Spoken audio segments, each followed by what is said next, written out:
Amado Padre Celestial, suplicamos, Señor, tu bendición en dirección y sabiduría del Espíritu Santo para poder comprender tu palabra. Ayúdanos, Señor, a no perdernos en el entendimiento. Toma control de nuestras mentes para que captemos el mensaje que está codificado en la Biblia, pero que ha sido revelado a través del don profético. Señor, rogamos que tu presencia esté con nosotros y podamos a través de este estudio mirar, Señor, cómo la profecía predice lo que ha de venir en los futuros días.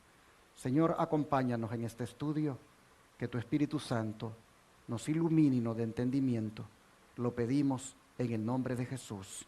Amén.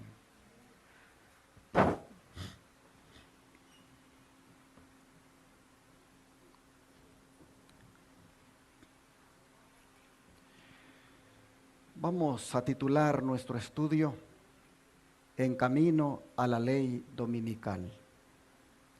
Y es que, hermanos, desde que el presidente católico Joe Biden asumió la presidencia de los Estados Unidos, esta nación ha fortalecido los lazos con la Roma papal, de tal manera que ha allanado el camino para la ley dominical. ¿Qué es la ley dominical? No es otra cosa que un decreto legislativo donde se impone el día de reposo, que no es el que Dios dice, y aunque sea el que Dios dice, ningún decreto debería aprobarse para imponer ningún día de reposo, porque todo lo que se deba hacer tiene que ser basado en la libertad del ser humano. Pero nosotros sabemos, proféticamente hablando, que este país va a imponer la ley dominical.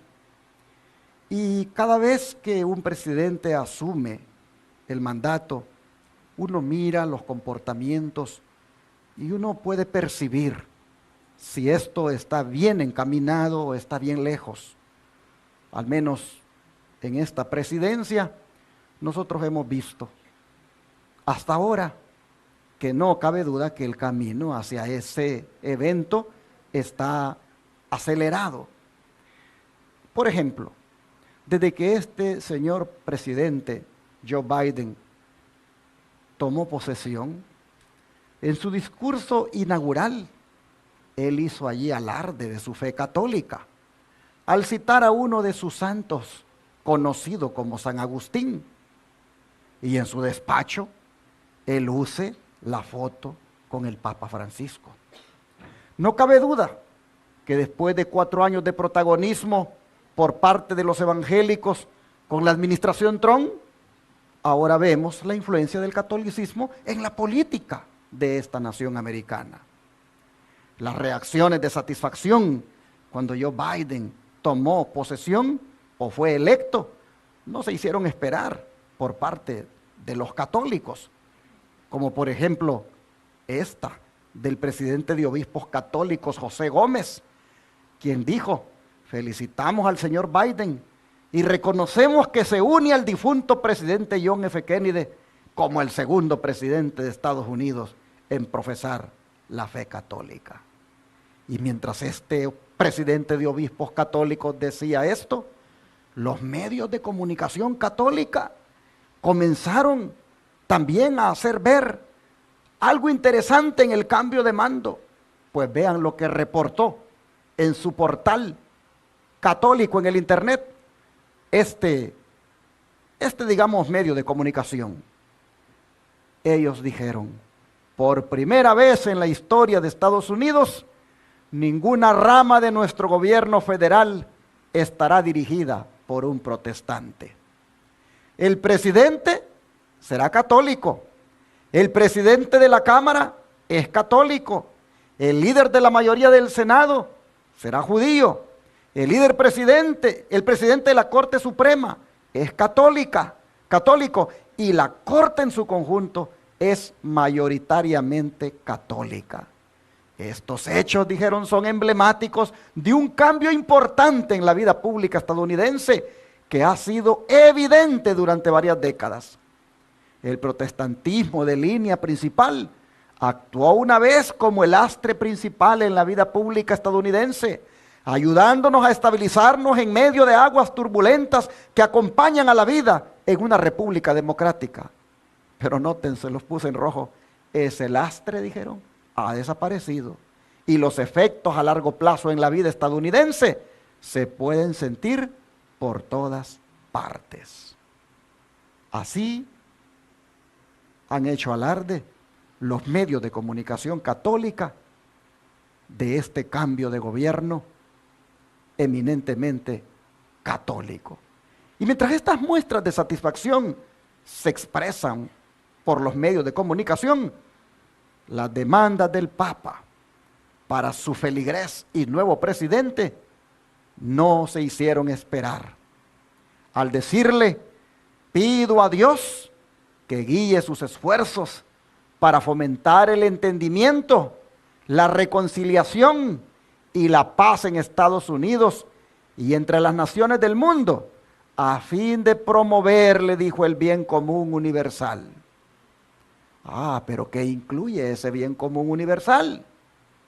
Incluye sacrificar los derechos individuales en pro de las mayorías, como ocurrió ya en esta pandemia. El quédate en casa violaba tu derecho a la movilidad en pro del bien común. Hermanos y hermanas, el ponte la mascarilla violaba tu derecho individual a ponértela o no ponértela en pro del bien común. El cierra tu negocio violó tu derecho individual a cerrarlo o no cerrarlo en pro del bien común. El cierra los templos violaba el derecho de los cristianos a cerrarlos o a abrirlos en pro del bien común. Y así tantas otras restricciones que se han venido implementando por el bien común. Es más, Francisco hasta le dice a los políticos que gobiernen por el bien común. Y a las religiones les dice que se unan en el ecumenismo por el bien común y que cuidemos todos la casa común, como él le llama al planeta Tierra. Pero ese bien común que él promueve también lleva allí una ley de descanso dominical que él dice debe hacerse basándose en la santa ley de Dios. Solo que en la santa ley de Dios no promueve ningún descanso dominical. La santa ley de Dios solo promueve el descanso en el santo día sábado. Pero ¿será que Francisco, con esta administración Biden, tiene todas las de ganar para adelantar su agenda por ese bien común universal? Hermanos, sin duda que sí. Porque no solamente tienen Biden a su mejor aliado, sino que también tiene a la mayoría de su gabinete, que también son católicos como él, para aconsejarlo. Entre ellos están el cuestionado secretario de Agricultura, que ha sido vinculado con la compañía Monsanto y con la aprobación de controvertidos organismos genéticamente modificados en el pasado, cuando estuvo al frente de esa Secretaría de Estado en la administración Obama. También está el secretario de Trabajo, la Secretaría de Energía, el secretario de Defensa, el secretario de Asuntos Veteranos, la secretaria de Comercio, el secretario de Salud y otros dos, como el que se encargó de la agenda climática y la Secretaría del Interior. Todos, 9 consejeros católicos para Biden. De manera que estamos prácticamente en el mejor de los escenarios para que se cumpla la profecía de Apocalipsis 13:12, donde dice algo en relación con los Estados Unidos.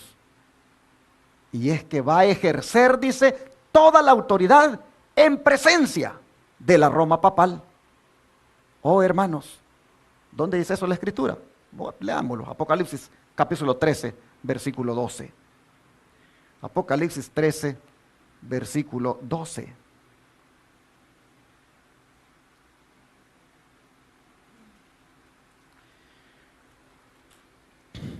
Dice, y ejerce toda la autoridad de la primera bestia en presencia de ella, y hace que la tierra y los moradores de ella adoren a la primera bestia, cuya herida mortal fue sanada.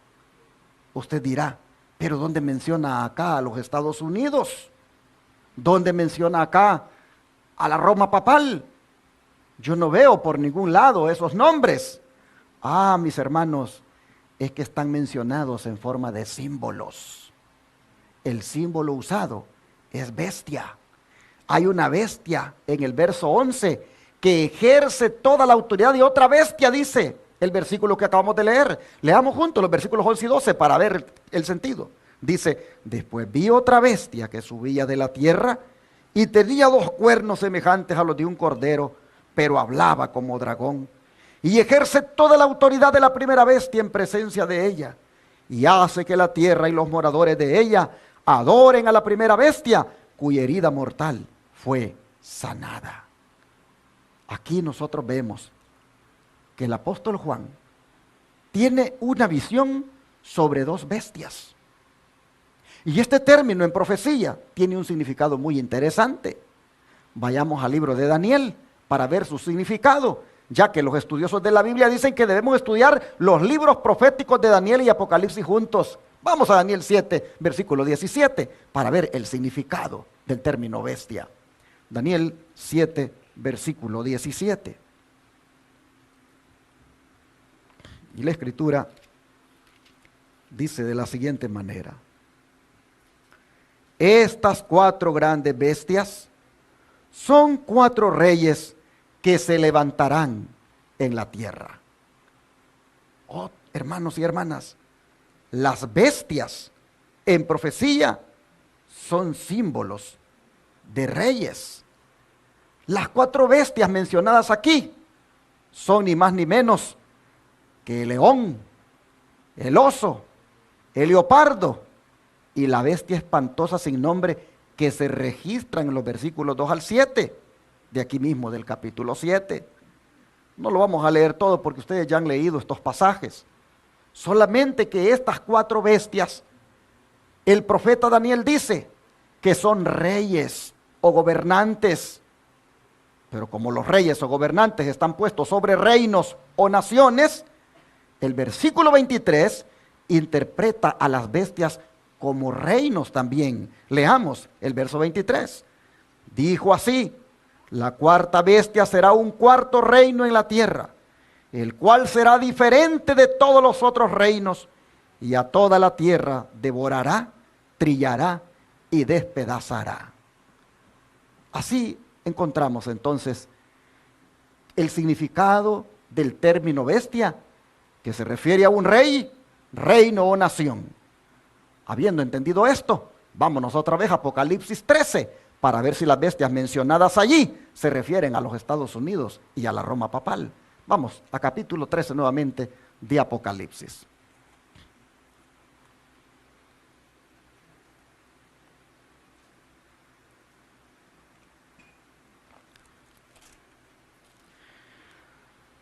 Nosotros leímos en los versículos 11 y 12 que la bestia de la tierra, símbolo de una nación, ya ahora claramente por lo que Daniel dice, ejerce toda la autoridad de la primera bestia, símbolo de un rey.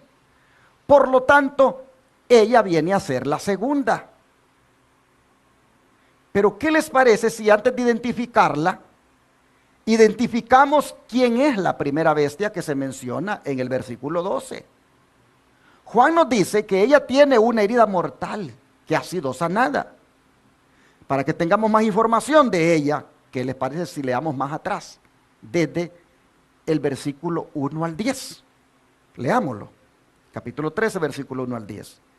Me paré sobre la arena del mar y vi subir del mar a una bestia que tenía 7 cabezas y 10 cuernos, y en sus cuernos 10 diademas, y sobre sus cabezas un nombre blasfemo. Y la bestia que vi era semejante a un leopardo, y sus pies como de oso y su boca como boca de león. Y el dragón le dio su poder y su trono y grande autoridad.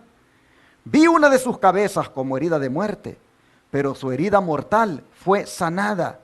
Y se maravilló toda la tierra en pos de la bestia. Y adoraron al dragón que había dado autoridad a la bestia. Y adoraron a la bestia diciendo: ¿quién como la bestia y quién podrá luchar contra ella? También se le dio boca que hablaba grandes cosas y blasfemias. Y se le dio autoridad para actuar 42 meses. Y abrió su boca en blasfemias contra Dios, para blasfemar de su nombre, de su tabernáculo y de los que moran en el cielo. Y se le permitió hacer guerra contra los santos y vencerlos. También se le dio autoridad sobre toda tribu, pueblo, lengua y nación. Y la adoraron todos los moradores de la tierra, cuyos nombres no estaban escritos en el libro de la vida del Cordero que fue inmolado desde el principio del mundo. Si alguno tiene oído, oiga. Si alguno lleva en cautividad, va en cautividad. Si alguno mata a espada debe ser muerto. Aquí está la paciencia y la fe de los santos. Nosotros vemos aquí, hermanos, que la primera bestia dice sube del mar, en contraposición a la segunda, que ya vimos, sube de la tierra.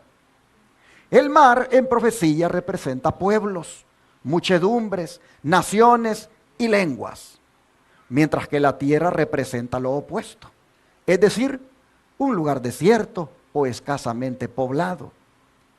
Pero a esta bestia que sube del mar, Satanás, dice, simbolizado aquí por el dragón, le da su poder, pero se lo da por medio del Imperio Romano. ¿Y a quién los historiadores vieron que Roma le dio su poder? Veamos lo que Thomas Stanley nos dice en su libro La filosofía de la historia al respecto. Los papas llenaron el vacío dejado por los emperadores de Roma, heredando del paganismo su poder, su prestigio y sus títulos. Constantino dejó todo al obispo de Roma. El papado no es sino el espíritu del extinto imperio romano con la corona puesta y sentado sobre su tumba. Y hermanos y hermanas, algunos escritores católicos aceptan que la iglesia de Roma recibió poder temporal de los césares que gobernaban a Roma pagana. Pues vean el siguiente artículo. Hace muchísimos años, cuando Roma, a causa de los emperadores occidentales, fue dejada a merced de las hordas bárbaras, los romanos se tornaron a una figura en busca de ayuda y protección, y le pidieron que gobernara sobre ellos. Y así, en esta sencilla manera, recibiendo el mejor título de todos respecto a derecho regio, empezó la soberanía temporal de los papas. Y dócilmente, asumiendo el trono de César, el vicario de Cristo recibió el cetro, delante del cual los emperadores y reyes de Europa habrían de inclinarse en reverencia y por muchísimos años.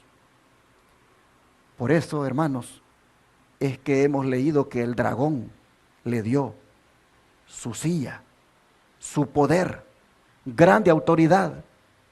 Y eso explica por qué la sede papal se encuentra ahí en Roma.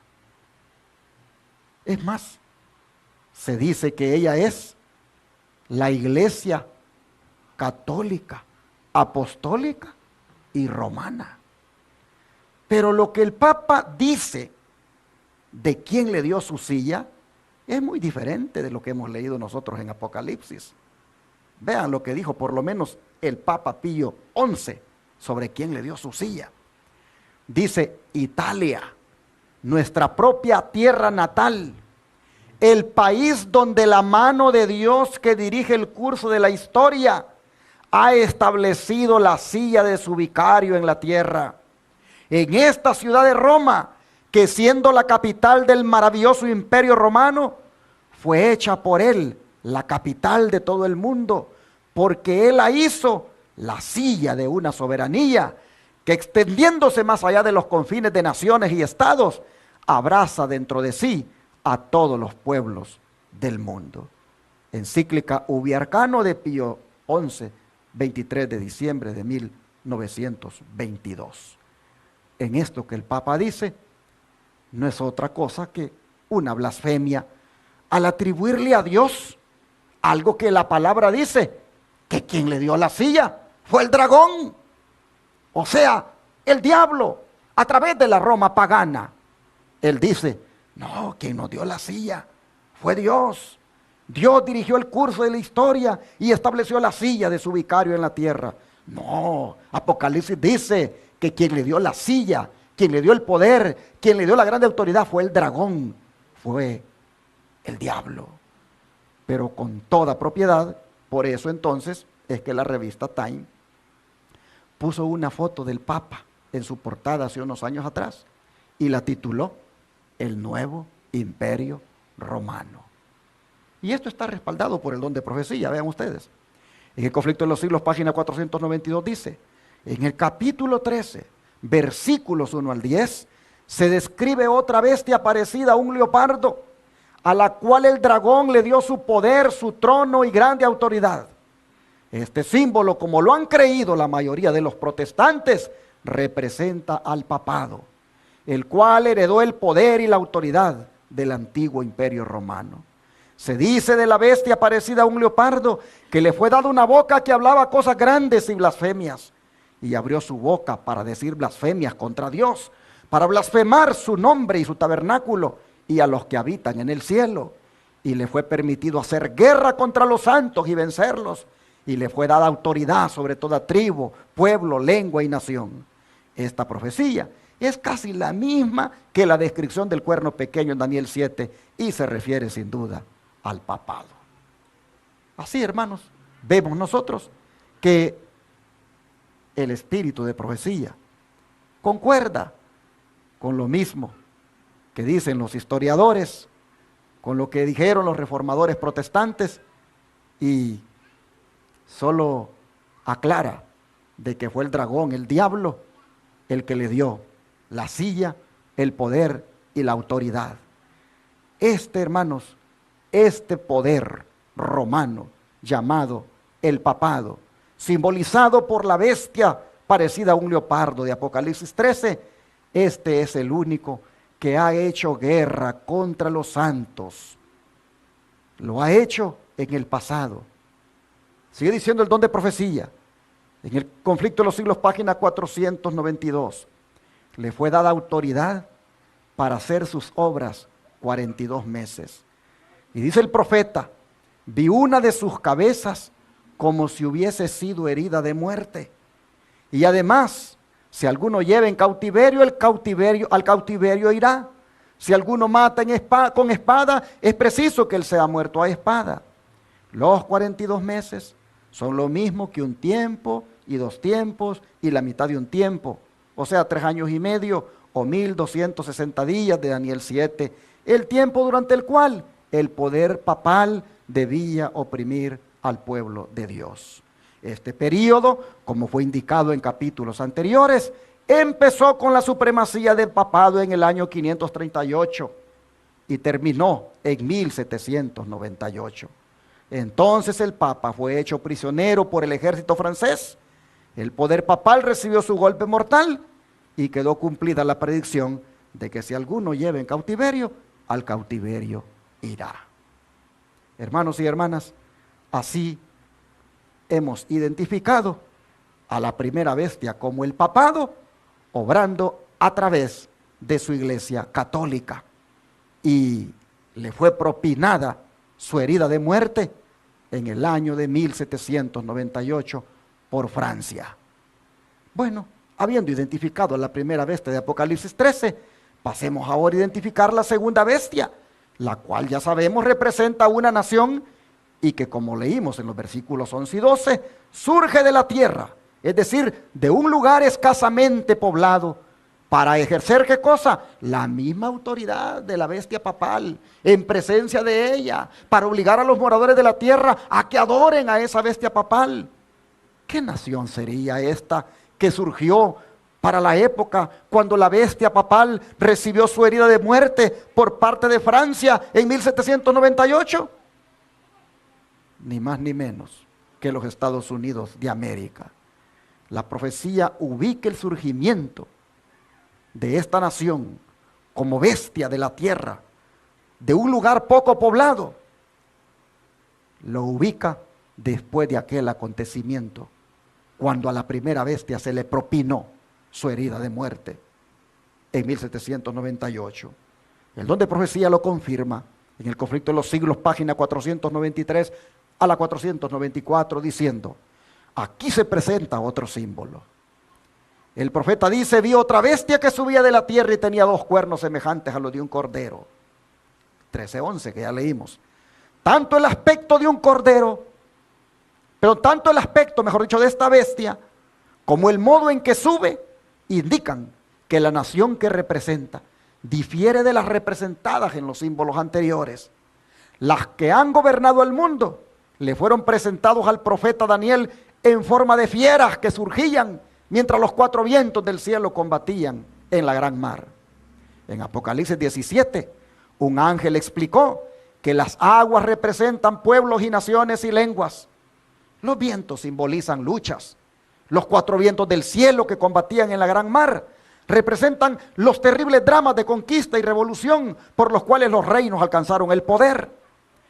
Pero la bestia, con cuernos semejantes a los de un cordero, que subía de la tierra, la de Apocalipsis 13, hermanos, 11 y 12, esta dice, en lugar de derribar a otras potencias para establecerse, la nación, dice así, representada, sube en territorio hasta entonces antes desocupado y crece gradual y pacíficamente. No podía pues subir, dice, entre las naciones populosas y belicosas del viejo mundo, ese mar turbulento de pueblos y muchedumbres y naciones y lenguas. Hay que buscarla en el continente occidental. ¿Cuál era? ¿Cuál era en 1798 la nación del Nuevo Mundo cuyo poder estuviera entonces desarrollándose de modo que se anunciara como nación fuerte y grande, capaz de llamar la atención del mundo? ¿Cuál era? La aplicación del símbolo, dice, no admite duda alguna, que una nación y solo una responde a los datos y rasgos característicos de esta profecía. No hay duda de que se trata aquí de los Estados Unidos de Norteamérica. Una y otra vez, el pensamiento y los términos del autor sagrado han sido empleados inconscientemente por los oradores e historiadores al describir el nacimiento y crecimiento de esta nación. El profeta vio que la bestia subía de la tierra, y según los traductores, la palabra dada aquí por subía significa literalmente crecía o brotaba como una planta. Y como ya lo vimos, la nación debe nacer en territorio hasta entonces desocupado. Un escritor notable, al describir el desarrollo de los Estados Unidos, habla del misterio de su desarrollo de la nada. Y dice, como silenciosa semilla crecimos hasta llegar a ser un imperio. Un periódico europeo habló en 1850 de los Estados Unidos como de un imperio maravilloso que surgía y que en el silencio de la tierra crecía constantemente en poder y gloria. Oh, hermanos y hermanas, Eduardo Everett, en un discurso acerca de los peregrinos fundadores de esta nación, dijo: buscaron un lugar retirado que por su oscuridad resultara inofensivo y seguro en su aislamiento, donde la pequeña iglesia de Leiden pudiera tener libertad de conciencia. He aquí las inmensas regiones sobre las cuales en pacífica conquista han plantado los estandartes de la cruz.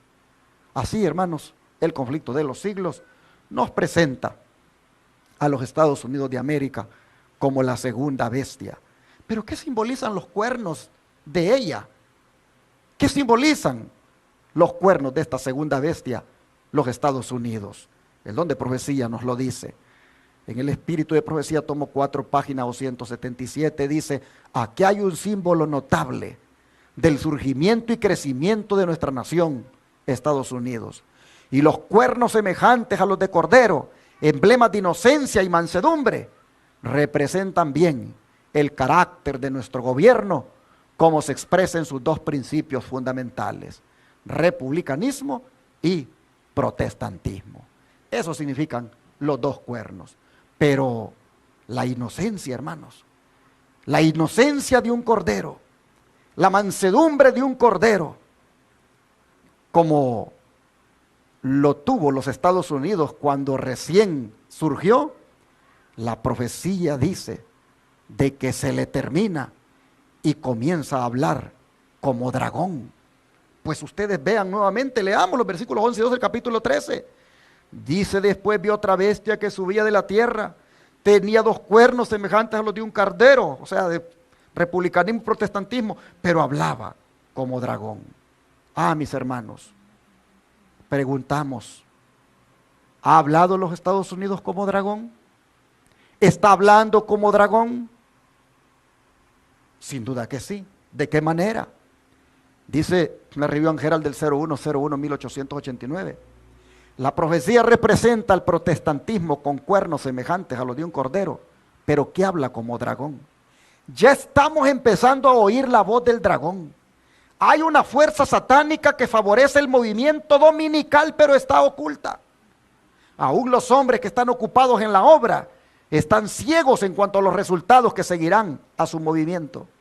Que los hijos de Dios, guardadores de los mandamientos, no permanezcan ahora en silencio como si hubiéramos de conformarnos con la situación. Lo que nos espera es una guerra continua en la cual nos arriesgamos a ser encarcelados, a perder las propiedades y aún la vida por defender la ley de Dios, la cual está siendo invalidada por las leyes de los hombres. Y en ese hablar como dragón, hermanos, es que con algún gobierno de turno de los Estados Unidos, esta nación ejercerá toda la autoridad en presencia del papado. Ejercerá toda la autoridad que el papado tuvo en la Edad Media. Y va a hacer entonces los Estados Unidos lo que dicen los versículos 14 al 17, leamos. Y engaña a los moradores de la tierra con las señales que se le ha permitido hacer en presencia de la bestia, mandando a los moradores de la tierra que le hagan imagen a la bestia que tiene la herida de espada y vivió. Y se le permitió infundir aliento a la imagen de la bestia, para que la imagen hablase e hiciese matar a todo el que no la adorase. Y luego dice que hacía que a todos, pequeños y grandes, ricos y pobres, libres y esclavos, se les pusiese una marca en la mano derecha o en la frente, y que ninguno pudiera comprar ni vender, sino el que tuviera la marca o el nombre de la bestia o el número de su nombre. Oh, mis hermanos, ¿cómo deberíamos entender esto? El don de profecía nos lo dice. Conflicto de los siglos, página 496. En el apartado que dice, diciendo a los que habitan sobre la tierra que hagan una imagen de la bestia, dice: aquí tenemos presentada a las claras una forma de gobierno en el cual el poder legislativo descansa en el pueblo, y ello prueba que los Estados Unidos de Norteamérica constituyen la nación señalada por la profecía. Pero ¿qué es la imagen de la bestia? ¿Y cómo se la formará? La imagen es hecha por la bestia de 2 cuernos, y es una imagen de la primera bestia. Así que para saber a qué se asemeja la imagen y cómo será formada, debemos estudiar los rasgos característicos de la misma bestia, o sea, el papado. Y luego en rojo lo pongo, dice: cuando la iglesia primitiva se corrompió al apartarse de la sencillez del evangelio y al aceptar costumbres y ritos paganos, perdió el espíritu y el poder de Dios. Y para dominar las conciencias, buscó el apoyo del poder civil. El resultado fue el papado, es decir, una iglesia que dominaba el poder del Estado y se servía de él para promover sus propios fines, y especialmente para extirpar la herejía. Para que los Estados Unidos formen una imagen de la bestia, el poder religioso debe dominar de tal manera al gobierno civil que la autoridad del Estado sea empleada por la iglesia para cumplir sus fines. En otras palabras, Estados Unidos va a hacer lo mismo que un día hizo la iglesia primitiva cuando se unió con el poder civil. La unión de lo político con lo religioso dio como resultado esa bestia llamada el papado. Y la unión aquí en los Estados Unidos de lo político con lo religioso dará como resultado una imagen de esa bestia. Ah, pero ¿con qué propósito? Con el propósito, hermanos, de ejercer persecución, con el propósito de quitar libertades. Oh, el poder religioso dominará de tal manera al gobierno civil, de tal forma que empleará la autoridad del Estado para cumplir sus fines. El conflicto de los siglos sigue diciendo en las páginas 494 a las 496 que los cuernos como de cordero y la voz de dragón del símbolo indican una extraña contradicción en lo que profesa ser y lo que practica la nación así representada. El hablar de la nación son los actos de sus autoridades legislativas y judiciales. Por esos actos la nación desmentirá los principios liberales y pacíficos que expresó como fundamento de su política. La predicción de que hablará como dragón y ejercerá toda la autoridad de la primera bestia anuncia claramente el desarrollo del espíritu de intolerancia y persecución de que tantas pruebas dieran las naciones representadas por el dragón y la bestia semejante al leopardo. Y la declaración de que la bestia con dos cuernos hace que la tierra y los que en ella habitan adoren a la bestia primera, indica que la autoridad de esta nación va a ser empleada para imponer alguna observancia en homenaje al papado. Semejante actitud sería abiertamente contraria a los principios de este gobierno, al genio de sus instituciones libres, a los claros y solemnes reconocimientos contenidos en la Declaración de la Independencia y contrarios finalmente a la Constitución. Los fundadores de la nación de los Estados Unidos procuraron con acierto que la iglesia no pudiera hacer uso del poder civil, con los consabidos e inevitables resultados, la intolerancia y la persecución. La Constitución de los Estados Unidos garantiza que el Congreso no va a hacer ninguna ley con respecto al establecimiento de una religión y ni va a prohibir el libre ejercicio de ella, y que ninguna manifestación religiosa será jamás requerida como condición de aptitud para ninguna función o cargo público en los Estados Unidos. De manera que solamente en flagrante violación de esta garantía de la libertad de la nación es como se podrá imponer por la autoridad civil la observancia de cualquier deber religioso. Pero la inconsecuencia de tal procedimiento no es mayor que lo representado por el símbolo. Es la bestia con cuernos semejantes a los de un cordero, que profesa ser pura, mansa, inofensiva y que habla como un dragón. Así que, hermanos, esto está encaminado a que se dé. Esto está, hermanos, yendo aceleradamente y se va a dar. Hay vientos fuertes de que la separación entre iglesia y Estado se elimine. Hay personas que dicen que se acabe ya esa separación de iglesia y Estado. Oh, hermanos, cuando esa presión vaya incrementándose, llegará a violarse la Constitución, y entonces esta nación hablará como dragón. Sigue diciendo el don profético en el conflicto de los siglos, página 495, y la declaración de que la bestia con dos cuernos hace que la tierra y los que en ella habitan adoren a la bestia primera, indica que la autoridad de esta nación va a ser empleada para imponer alguna observancia en homenaje al papado. Los que, comprendiendo las exigencias del cuarto mandamiento, prefieran observar el falso día de reposo en lugar del verdadero, le van a rendir así homenaje a aquel poder, el único que ordenó su observancia. Es decir, los que, habiendo entendido que el sábado es el día del Señor, pero prefieran observar el domingo, día de reposo falso, en lugar del verdadero, como es el sábado, entonces le estarán rindiendo homenaje a la bestia primera. Sigue diciendo, en Mensajes Selectos, tomo 2, página 123, Satanás ha sido perseverante e incansable en sus esfuerzos por proseguir la obra que comenzó en el cielo para cambiar la ley de Dios.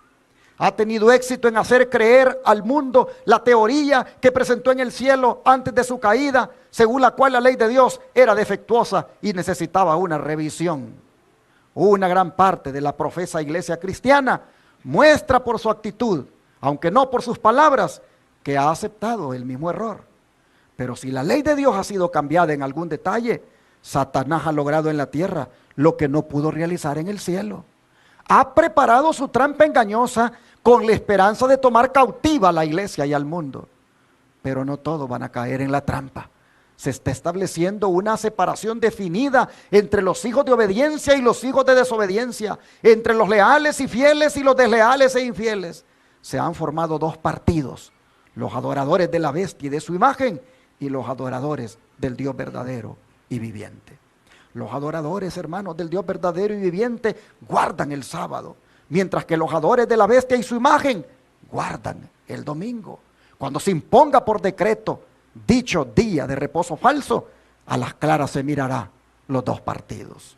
De manera que cuando los Estados Unidos haga esto, habrá ejercido toda la autoridad de la bestia papal en presencia de ella y va a obligar al mundo a adorar esa bestia.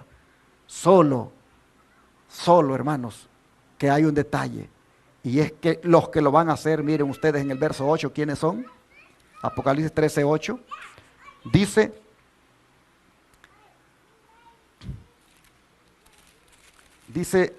de la siguiente manera: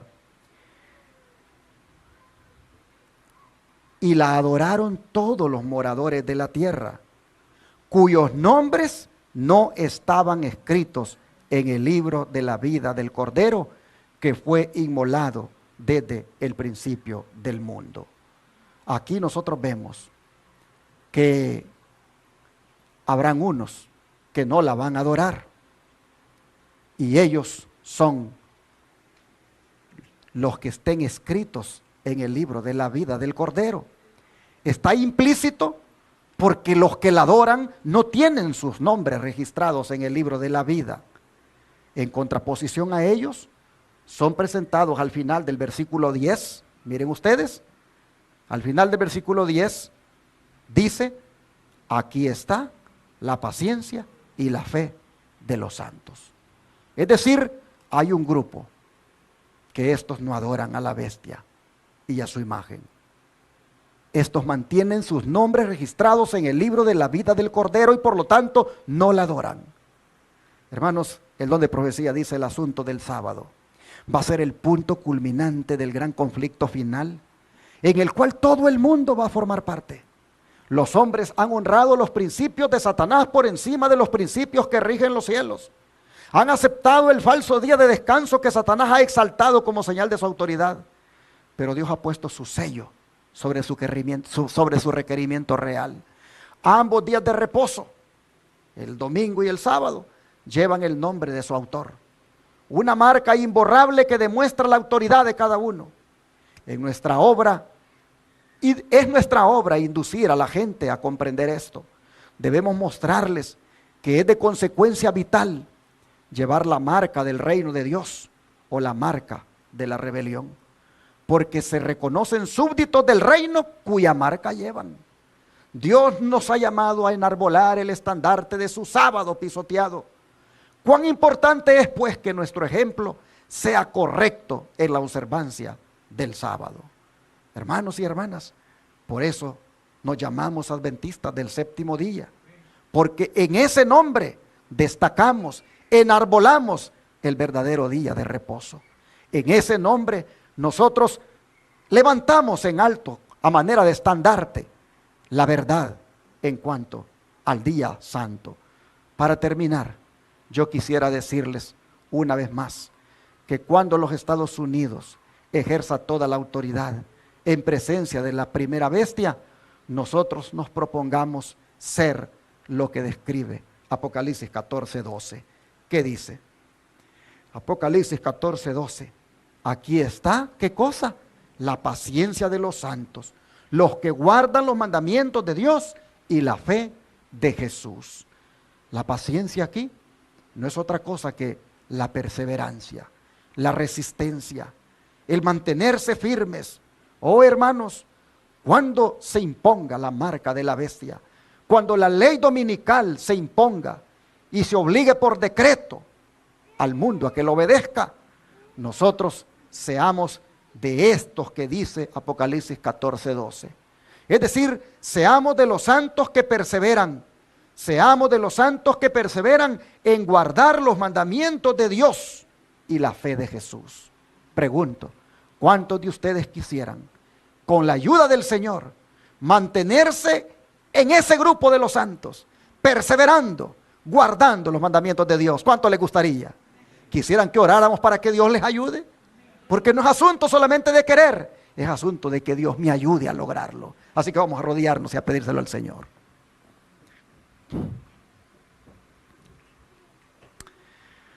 Padre nuestro, nosotros sabemos, Señor, que el camino a la ley dominical está bien allanado.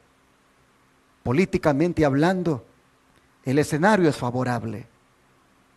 Solo tú sabes si será con este gobierno o con otro.